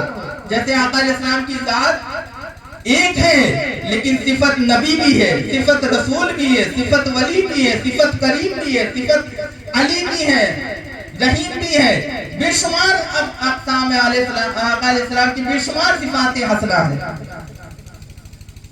تو صفتیں تمام ہیں لیکن تمام صفتوں کا جامع ایک ذات ہوتی ہے اور وہ ہے بندہ عبد. تو اللہ کہہ رہا ہے وہ بندہ میرا جس میں ساری صفتیں سمائی ہوئی ہیں وہ عبد ہے. تو مقام عبدیت سب سے بلند مرتبہ ہوتا ہے. ذات کے اندر ہی ساری صفتیں، ذات ہے تو صفت دی جائے گی. جب ذات ہی نہیں، ہم ہیں ہی نہیں تو ہمیں کون سا ٹائٹل دیں گے؟ ہم ہے ہی نہیں تو کون سا لباس پہنائیں گے؟ تو ذات ہوگی تو اس پہ لباس پہنایا جاتا ہے، اس پر صفات کا لباس ہوتا ہے. تو صفات الگ الگ ہوتی ہے، ذات ایک ہوتی ہے. تو اللہ فرما رہا ہے جب کوئی مقام عبدیت پہ پہنچ جاتا ہے تو پھر وہ معراج کے لائق ہوتا ہے. تو میرا مصطفیٰ ذات میں باکمال ہو گیا اور اس مقام تک پہنچ گیا کہ میری ذات پاک ہے. سبحان میری ذات، سبحان الذی، پاک ہے وہ ذات. پہلے نے اللہ نے اپنی ذات بیان کری، فرمایا پاک ہے میری ذات جو لے گئی میرے مصطفیٰ کی ذات کو. کہاں؟ سیر پہ، مسجد حرام سے مسجد اقصی، پھر آسمانوں کی بلندیوں پر. پھر فرمایا میری ملاقات فتدلی فکان قاب قوسین او ادنی فعبدہ ما اوحی، یعنی اللہ نے پھر وحی بھی کری تو وہاں بھی عبد کا لفظ استعمال کیا کہ اللہ نے جو چاہا اپنے بندے پر وحی فرمائی. تو اللہ نے معراج کی ابتدا سے لے کر انتہا تک جہاں بھی ذکر کیا وہ عبدیت کا ذکر کیا. نہ نبوت کا ذکر کیا، نہ رسالت کا نام لیا، نہ رسول کہا، نہ نبی کہا، نہ کوئی اور ٹائٹل اور لقب استعمال کیا. فرمایا ذات کا استعمال، فرمایا بندہ گیا، میرا مصطفیٰ گیا، عبد گیا، اور عبد جا کے اس خالق سے مل گیا، اللہ سے مل گیا. تو ذات سے ملاقات کری، مصطفیٰ کی ذات اور اللہ کی ذات نے ملاقات کی. تو یہ بات آپ سمجھیں کہ عبد ہی سب سے بڑا رتبہ ہوتا ہے. تو بندہ ہونا سب سے بڑا مقام ہے، یہ بات سمجھانی تھی اصل میں. تو اللہ کہہ رہا ہے جب بندہ بن جاؤ گے تب میرے بندوں میں شامل ہو جاؤ گے جو میرے بندے بن چکے ہیں. جب مقام عبدیت پر آ گئے، ارجع الی ربک راضیۃ مرضیہ فادخلی فی عبادی، اب میرے بندوں میں آ گئے. تو کون بندوں میں؟ جو مقام عبدیت کا تاج جن کے سروں پر میں نے سجا دیا ہے، اور جن کے سروں پر میں نے مقام عبدیت کا تاج سجا دیا انہیں پھر معراج بھی ہوتی ہے، ان کے لیے پھر عروج ہی عروج ہے، ان کے لیے پھر بلندی بلندی ہے، رفعت ہی رفعت ہے. تو ذات ہی اصل ہے. اب خاص بات یہ بھی سمجھ لیں کہ شیطان جو تھا وہ بندہ نہیں بنتا تھا. سیدنا جنید بغدادی رضی اللہ تعالیٰ عنہ فرماتی کہ میرے دل میں بہت دنوں سے خیال تھا کہ میں ابلیس سے ملاقات کروں، شیطان سے ملوں. تو جب ابلیس سے مجھے ملاقات کا شوق ہوا تو آپ فرماتے ہیں کہ ایک دن میں ظہر کی نماز پڑھ کے مسجد سے نکلا تو سیڑھیوں پر، مسجد کی سیڑھی پر ایک شخص کھڑا تھا جس سے مجھے بڑی وحشت معلوم ہوئی، بڑا خوف لگا. تو میں نے کہا بدبخت تو شیطان معلوم ہوتا ہے، تو ہے کون؟ تو اس نے کہا میں وہی ہوں جس سے آپ ملاقات کے لیے پریشان تھے، یقیناً میں شیطان ہی ہوں جو آپ کو وحشت ہو رہی ہے. تو سیدنا جنید بغدادی فرماتے ہیں کہ ہاں اچھا ہوا تو مجھے مل گیا، مجھے کچھ تجھ سے سوال کرنے تھے. اس نے کہا پوچھئے. تو آپ نے فرمایا، اب میں نے کہا نا شیطان بندہ نہ بن سکا ہے، اس سوال کے جواب سے واضح ہو جائے گا. سیدنا جنید بغدادی فرمایا کہ بتا جب اللہ نے سجدہ کرنے کا حکم دیا تھا ملائکہ کو اور تجھ کو تو تو نے سجدہ کیوں نہیں کیا؟ تو ابلیس نے کہا آپ کیسے اللہ والے، اتنا بھی نہیں پتا اللہ کی سوا کسی غیر کو سجدہ کرتا تو کافر ہو جاتا، اللہ کی سوا کسی غیر کے لیے سجدہ نہیں ہے، اور میں اللہ کی سوا کسی اور کو کیسے سجدہ کر لیتا. تو سیدنا جنید بغدادی نے فرمایا تو بدبخت اتنی بھی بات نہیں سمجھ سکا کہ اس وقت مرضی مولا ہی یہ تھی کہ تو سجدہ کرے، تو عاشق نہیں ہے. اگر تو اللہ کا بندہ ہوتا تو اللہ کی بات پہ سجدہ کر لیتا، لیکن تو خود کا بندہ تھا اس لیے اکڑ کے کھڑا رہا،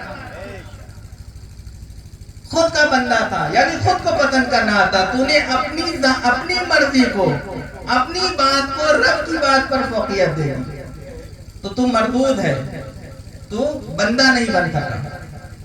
پھر واقعہ علامت پوری کر لوں کہ پھر سیدنا جنید بغدادی نے دوسرا سوال کیا کہ اے ابلیس یہ بتا، مجھے ایک سوال اور تجھ سے پوچھنا تھا، یہ بتا کہ کیا تو اولیاء اللہ کو بھی بہکا دیتا ہے، اللہ والوں کو بھی بہکا دیتا ہے؟ تو شیطان نے کہا نہیں، میں اللہ والوں کو نہیں بہکا پاتا۔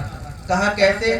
کہا جب میں اسے دنیا میں ملوث کرتا ہوں، دنیا کی باتوں میں، دنیا کی لذتوں میں، دنیا کی شہوتوں میں، دنیا کے لالچ میں جب ان کو گھیرتا ہوں تو وہ دوڑ کے آخرت کی طرف چلے جاتے ہیں، اور جب آخرت کی جنت حور و قصور نعمتوں میں ان کے دل کو مشغول کرنے کی کوشش کرتا ہوں تو دوڑ کر اللہ کی بارگاہ میں چلے جاتے ہیں اور وہاں میری رسائی نہیں ہے۔ لیکن پھر مردود نے ایک بار کیا، اس نے کہا کہ اے جنید، لیکن ایک ایسی مراد مجھے معلوم ہے کہ جب اولیاء اللہ رقص میں آتے ہیں، وجد میں آتے ہیں، کیفیت میں آتے ہیں، تو اس وقت جو اللہ ان پر اسرار الہیہ کو ظاہر کرتا ہے تو ان کی کچھ خبر مجھے ہو جاتی ہے۔ یہ کہہ کے مردود بھاگ گیا۔ اب سیدنا جنید بغدادی سوچ میں پڑ گئے کہ بتاؤ، اللہ اولیاء کے رازوں سے اس مردود کو واقف کر دیتا ہے۔ آپ سوچ میں مسجد میں کھڑے ہی تھے، اندر داخل ہونے لگے، اندر آپ کی مسجد کے اندر آپ کے پیر و مرشد سیدنا خواجہ سید سکتی بیٹھے تھے اور فرمانے لگے ہیں جنید خبردار، اس مکار کی مکر و فریب کی باتوں میں ہرگز نہ ہونا، ہرگز نہ آنا۔ اللہ اپنے ولیوں پر، اپنے دوستوں پر وہ اسرار الامور ظاہر کرتا ہے جن کی خبر جبرائیل و میکائیل کو نہیں ہوتی، آسمان کے ملائکہ کو نہیں ہوتی، اس مردود کو کب اللہ خبر دے گا؟ وہ آخری بار تم پر کر کے گیا ہے تاکہ تم پریشان رہو۔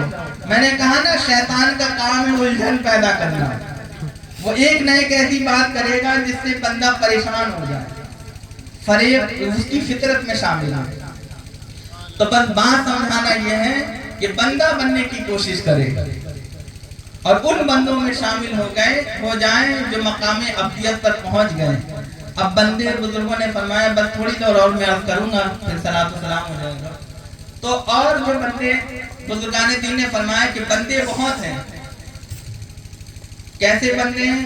کوئی عبد الرزاق ہے، کوئی عبد الرحمن ہے نا، کوئی عبد العزیز ہے۔ یہ نام میں اس لیے نہیں گنا رہا کہ لوگوں کے نام ایسے نہیں، بلکہ اس کا مراد بزرگوں نے یہ کہا ہے عبد الرزاق جو ہے وہ رزق کا طالب ہے، کوئی عبد النعیم جو ہے وہ نعمت کا طالب ہے، عبد الرحمن جو ہے رحمت کا طالب ہے۔ تو بزرگان دین نے فرمایا، شرف الدین احمد یحییٰ منیر نے فرمایا، امام غزالی نے فرمایا کہ صفات کے بندے بہت ہیں، نعمتوں کے بندے بہت ہیں، لیکن عبداللہ کوئی ہوتا ہے، یعنی اللہ کا طالب کوئی ہوتا ہے۔ رزق کے طالب سبھی ہیں، عزت کے طالب سبھی ہیں، نعمت کے طالب سبھی ہیں، لیکن عبداللہ اللہ کا طالب ایک ہوتا ہے۔ ایک اللہ کے ولی تھے، جب ان کی آخری دور گزری، ان کی پوری زندگی لوگوں کی حاجت روائی مشکل کشائی میں گزر گئی، لوگوں کی حاجتیں پوری کرتے تھے، مشکل کشائی کرتے تھے۔ جب ان کا آخری وقت آیا نزا کی کیفیت میں تو رونے لگے۔ کسی نے پوچھا حضرت آپ رو کیوں رہے ہیں؟ تو آپ نے فرمایا اس لیے رو رہا ہوں کہ میری ساری زندگی گزر گئی، سب مجھ سے دنیا ہی کے لیے میرے پاس آئے۔ آج بھی ہم مزاروں پہ جاتے ہیں، کس لیے جاتے ہیں؟ دنیا کے لیے، حضرت یہ ترقی ہو جائے، کاروبار میں ترقی ہو جائے، دشمنوں سے نجات مل جائے، یہ تکلیف ختم ہو جائے، یہ بیماری ختم ہو جائے، یہ مصیبت ہٹ جائے، یہ پیسے آ جائے، عزت آ جائے، کار آ جائے، بنگلہ آ جائے، بیلنس آ جائے، دنیا مانگتے ہیں۔ تو فرماتے تھے وہ بزرگ، کہنے لگے، رونے لگے، کہنے لگے ساری زندگی میری گزر گئی، لوگ دنیا ہی مانگتے تھے اور میں نے عطا کر دی دنیا۔ لیکن رونے لگے، رو کے کہنے لگے لیکن افسوس کی بات ہے کوئی بھی ایک ایسا شخص میرے پاس نہیں آیا جس نے کہا ہو کہ حضرت مجھے اللہ چاہیے۔ اللہ کا طالب ایک بھی نہیں آیا، اللہ کا طالب ایک بھی نہیں آیا۔ تو یہ لوگوں کی بیوقوفی ہے، جو دنیا مانگتے ہیں. جب اللہ کو مانگو گے تو دنیا آخرت خود تمہارے قدموں میں آ جائے گی. دو عالم سے کرتی ہے بیگانہ دل کو، عجب چیز ہے لذت آشنائی. عقل مند بنو اس کنیز کی طرح جو خلیفہ ہارون رشید کی تھی. خلیفہ ہارون رشید نے ایک بار بادشاہ تھا خلیفہ ہارون رشید، اس نے ایک بار بڑا خوش ہو گیا کسی بات پر اور سب کو خوب کہا کہ جو جس کو مانگنا ہے مجھ سے مانگ لے، آج میں سب کو عطا کروں گا. کھڑا ہو گیا، کسی نے کہا مجھے فلاں علاقہ میرے نام کر دیجئے، فلاں زمین میرے نام کر دیجئے، مجھے فلاں جگہ کا صدر بنا دیجئے، فلاں حکومت مجھے عطا کر دیجئے، فلاں شہر کی حکومت مجھے دے دیجئے، فلاں عزت دے دیجئے، اتنی دولت دے دیجئے، ہیرے جواہرات دے دیجئے. جس کی جو سمجھ میں آیا مانگا. بادشاہ خوش تھا، اس نے کہا سب کو کہا میں نے سب کو تم کو عطا کیا. پیچھے ایک اس کی کنیز کھڑی تھی، پنکھا جل رہی تھی. پہلے ہوتے تھے نا بادشاہ کے پیچھے کنیزیں کھڑی ہو کے پنکھا جلتی تھی. تو ایک کنیز کھڑے ہو کے جو پنکھا جل رہی تھی، ہارون رشید نے مڑ کر اس سے کہا کہ تو بھی کچھ مانگ لے، تو کیوں نہیں مانگ رہی؟ اس نے اپنا ہاتھ ہارون رشید کی پیٹھ پہ رکھ دیا. کہنے لگی یہ دنیا کے لوگ بیوقوف ہیں، میں آپ کو مانگتی ہوں. میں نے آپ کو مانگا ہے. جب بادشاہ میرا ہو گیا تو ساری سلطنت میری ہو گئی. تو بس وہ کنیز کی عقل مندی تھی. تو جس نے اللہ کو پایا اس نے سب کچھ پایا. من لہ المولا فلہ الکل. تو یہ اولیاء اللہ عقل کے کم نہیں تھے جو اللہ کو مانگا کرتے تھے. یہ عقل کے کامل لوگ تھے جنہوں نے اللہ کے جو طالب ہوئے. ہم بیوقوف لوگ ہیں جو دنیا مانگا کرتے ہیں. نبی کریم صلی اللہ علیہ وسلم نے فرمایا صحابہ سے بتاؤ عقل مند کون ہے، بیوقوف کون ہے؟ صحابہ نے عرض کیا اللہ اس کا رسول بہتر جانے. حضور نے فرمایا بیوقوف ہے وہ شخص جو دنیا اپنائے، دنیا مانگے، اور عقل مند ہے وہ جس نے آخرت کو اپنایا. اور سب سے بڑا عقل مند وہ ہے جو اللہ کا طالب بن گیا. اور ایسے بھی اللہ کے طالب ہوئے.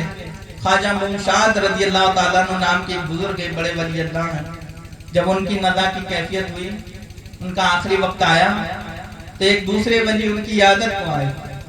تو انہوں نے دعا کر دی کہ اللہ تعالیٰ آپ کو جنت عطا کرے. اٹھ کے بیٹھ گئے خواجہ منشاد رضی اللہ عنہ. انہوں نے کہا یہ کیا دعا کری میرے لیے؟ انہوں نے حضرت جنت کی دعا کی. فرمایا جنت کی؟ فرمایا 70 سال سے جنت سج دھج کے روز میرے پاس آتی ہے، آج تک میں نے نظر اٹھا کر نہیں دیکھا. میں اللہ کے دیدار کا طالب ہوں، جنت کا طالب نہیں. تو ہمارے حال تو یہ ہے کہ ہم دنیا کی چمک دھمک سے نکل نہیں پاتے. اولیاء اللہ جنت کو بھی اگنور کر دیتے ہیں. اللہ کے ایسے طالب ہوتے ہیں، دو عالم سے بیگانہ ہو جاتے ہیں. جس نے اللہ کو، اللہ کی معرفت حاصل ہو گئی، اسے پھر دنیا اور آخرت کی چمک دھمک نہیں وہ پکڑ سکتی. آخری بات کر رہا ہوں، ایک آخری حدیث جس پر میں اپنا بیان ختم کر رہا ہوں. جب جنتی جنت میں چلے جائیں گے، اب اللہ نے پھر فرمایا فادخلی فی عبادی وادخلی جنتی. اب میرے بندوں میں آ گیا، میرا بندہ بن گیا، عبدیت کا تاج تیرے سر پر سجا دیا میں نے. اب آ جا میری نعمتوں والی جنت میں. اب نعمتوں والی جنت میں نعمتیں تو مل گئی، لیکن جو اس مقام کی بلندی کو پہنچ گیا پھر وہ نعمت کا طالب نہیں ہوتا، چونکہ بندہ جو بن چکا وہ تو منیم کا طالب ہے، وہ تو اللہ کا طالب ہے. اسی بات کو حدیث شریف سے میں بیان کر رہا ہوں کہ نبی کریم صلی اللہ علیہ وسلم فرماتے ہیں کہ جب جنتی جنت میں چلے جائیں تو سارے جب جنتی جنت میں ہوں گے تو اللہ تبارک و تعالی ان سے کہے گا کہ جنتیوں کیا تم سے جو کچھ وعدہ کیا گیا تھا سب کچھ مل گیا؟ وہ کہیں گے یا اللہ مل گیا، حور و قصور مل گئے، محلات اور باغات مل گئے، جنت کی ساری نعمتیں ہمیں مل گئیں. اللہ فرمائے گا ٹھیک ہے، لیکن کہتے ہیں جنت میں ایک طبقہ جو اولیاء اللہ کا ہوگا، اللہ کے عاشقوں کا ہوگا، اللہ کے محبوب دوستوں کا ہوگا، وہ خاموش کھڑا ہوگا، وہ نہیں بولے گا. اللہ فرشتوں کو حکم کرے گا ان سے پوچھو یہ جو کھڑے ہیں، یہ جو خاموش ہیں، کیا ان کو نعمتیں نہیں ملی؟ کیا ان کو یہ نعمت اور باغات اور حور و قصور نہیں ملے؟ جو یہ خاموش ہیں یہ کیوں نہیں بولتے؟ فرشتے ان سے پوچھیں گے کیا تمہیں نہیں ملا؟ تو وہ اللہ کی بارگاہ میں عرض کریں گے مولا ہم نے اپنی زندگی تیری محبت میں گزاری، تیرے ذکر میں گزاری، تیرے فکر میں گزاری، راتوں کو اٹھ کر جاگا کرتے تھے، تیری عبادت کرتے تھے، تجھے منایا کرتے تھے، رویا کرتے تھے، تقوی اختیار کیا، زہد اختیار کیا، ورع اختیار کیا، نیکی کری، پرہیزگاری کری، ان حوروں کے لیے، اس جنت کے باغات کے لیے، ان نہروں کے لیے، ان قصور کے لیے، ان نعمتوں کے لیے ہم نے ہرگز نہیں کی۔ تو پھر اللہ نے فرمایا پھر کیا چاہتے ہو؟ کہا ہمیں تو تیرے حبیب سے ایک وعدہ معلوم تھا، تیرے حبیب نے یہ فرمایا تھا کہ اللہ جنت میں اپنا دیدار بے حجاب عطا کرے گا، ہم تو تیرے مکھڑے کے طالب ہیں، جس کو قرآن میں فرمایا یریدون وجہہ، جو اس کے مکھڑے کے طالب ہیں، اس کے دیدار کے طالب ہیں، وہ انبیاء اور اولیاء کی جماعت یہ کہے گی۔ تب اللہ تعالیٰ فرمائے گا کہ اچھا تو ان نعمتی والوں کو تم کو مل گیا، سب غرو قصور نعمتوں باغات سب مل گئے، ان کو ان میں خوش رہنے دو، ان کو الگ لیا۔ اللہ فرمائے گا ان طبقے والوں کو الگ لیا۔ پھر اللہ تعالیٰ ان کو بلائے گا۔ نبی کریم صلی اللہ علیہ وسلم فرماتے اللہ سارے حجابات اپنے اور ان بندوں کے درمیان جتنے ہیں سب اٹھا دے گا، سارے حجابات سوائے ایک حجاب عظمت کے، وہ حجاب عظمت بس رکھے گا جو ہلکا سا پردہ ہوگا، بس وہ ایک حجاب چھوڑ کے باقی سارا حجاب اللہ ہٹا کے کھلی ماتھے کی آنکھوں سے اللہ انہیں اپنا دیدار عطا کرے گا، اللہ اپنا دیدار عطا کرے گا۔ جس کو رابعہ بصری فرمایا کرتی تھی کہ اے اللہ اگر میں تجھ سے دنیا مانگوں تو مجھے دنیا نہ دے، اگر تجھ سے جنت مانگوں مجھے جنت نہ دے، اگر جہنم کے سے نجات مانگوں تو مجھے جہنم میں پھینک دے، میں اگر تیری رضا چاہوں تجھ سے محبت کروں اور تیرا دیدار مانگوں تو مجھے محروم نہ کر۔ ان صلاتی و نسکی و محیای و مماتی للہ رب العالمین، بے شک میرا جینا، میرا مرنا، میری زندگی کا ایک ایک لمحہ اللہ کے لیے جو رب ہے تمام عالم کا۔ تو اولیاء اللہ کی شان یہ ہوتی ہے وہ اللہ کے طالب ہوتے ہیں، جو اللہ کے مکھڑے کے طالب ہوتے ہیں۔ حق بات ہے کہ ساری کائنات پھر ان کے مکھڑے کی طالب بن جاتی ہے، وہ اللہ کو خوش کرنے میں لگ جاتے ہیں، ساری دنیا ان کی خوشامد میں لگ جاتی ہے، وہ اللہ سے محبت کرتے ہیں۔ اللہ جبرائیل کو بلا کے کہتا ہے میں محبت کرتا ہوں، جبرائیل تم بھی کرو، آسمان کے فرشتوں تم بھی کرو، حتیٰ کہ حدیث میں آتا ہے اس کی محبت پوری روئے زمین پر تقسیم کر دی جاتی ہے، ساری روئے زمین کی ہر شے اس کو اپنا محبوب بنا لیتی ہے، کس کو؟ جو اللہ سے محبت کرتا ہے۔ تو ہمارے لیے اور آپ کے لیے نصیحت یہ ہے کہ ان ولیوں کی بارگاہ میں آئیں تو اللہ کی محبت حاصل کریں، اللہ کی محبت، اللہ کی رضا، اللہ کی قرب، اللہ کے دیدار اور اللہ کے ذکر کا ذوق و شوق، اللہ کی عبادت کا ذوق و شوق پیدا کرے۔ دنیا فانی ہے، ختم ہو جائے گی، کتنے دن جئیں گے؟ جتنا اللہ نے نصیب میں لکھ دیا ہے آپ کی قسمت میں وہ آپ کو مل کے رہے گا، اور جو نہیں لکھا ہے کوشش کر کے مر جائے نہیں ملنے والا۔ تو دنیا قسمت سے ملتی ہے، آخرت محنت سے ملتی ہے۔ امام غزالی نے فرمایا تو آخرت کے لیے محنت کرے، اللہ رسول کو راضی کرنے کے لیے محنت کرے، دنیا بھی بن جائے گی آخرت۔ دنیا کا تو ایک نہ ایک دن گزر رہا ہے، کوئی اچھا گزرے برا گزرے گزرتا ہی جا رہا ہے، آپ کے قبضے میں ہے ہی نہیں، تو وہ تو گزر رہا ہے۔ تو جہاں کے لیے دنیا آخرت کی کھیتی ہے، تو یہاں جتنی زیادہ آپ عبادت کریں، نیکی کریں، اپنی زندگی کو اللہ رسول کے فرمان کے مطابق گزاریں، تو تاکہ آپ کی آخرت بھی بنی رہے۔ ان اللہ والوں کی خاص توجہ سے وہ نور اور روشنی اللہ ہم سب کو عطا کرے کہ جس سے ہمارے مردہ دل زندہ ہو جائیں، ہمارے مردہ ضمیر زندہ ہو جائیں، ہماری روح کو اللہ اپنی تجلی نصیب کر دے، اپنے ذکر کے دل سے، اپنے ذکر قدیم سے، اپنے حبیب کی محبت سے اور غوث اعظم کی محبت سے، ولیوں کی محبت سے ہمارے دلوں کو اللہ تعالی منور کرے۔ اللہ تبارک تعالیٰ کی بارگاہ میں دعا اللہ ہم سب کو ان سب باتوں پر عمل کرنے کی توفیق عطا فرمائے۔